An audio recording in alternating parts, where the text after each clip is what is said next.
Hello guys, सबको राधे राधे हमारी तरफ से, सबको राम राम। जा रहे थे गाइस झाड़ू लगाने, तो हमने सोचा आप सबको कुछ बात शेयर कर देते हैं। कुछ मन में मेरे ख्याल आ गया, तो हमने सोचा लो अपनी बहनों को कुछ एक कहानी बता देते हैं। ऐसा तो कहानी यह थी गाइस कि एक चमत्कार हम दिखाते हैं एक गरीब बहू का। गाइस बात यह है कि एक छोटा सा गांव था।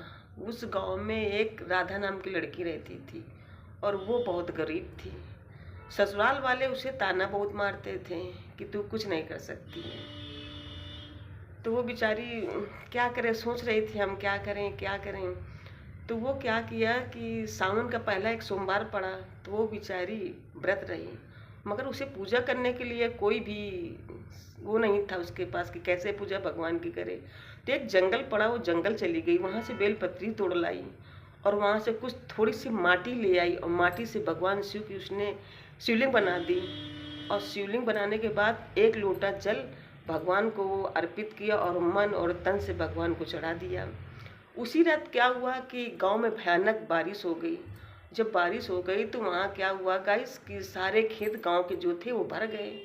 और भरने के बाद में मगर राधा का परिवार का जो खेत था वो बहुत सुरक्षित रहा, वो नहीं भरा। कुछ दिनों के बाद क्या हुआ कि राधा के खेत में फसल जो थी वो लहराने लगी। तो जब फसल लहराने लगी तो इसके बाद में उसके घर की गरीबी धीरे धीरे दूर होने लगी।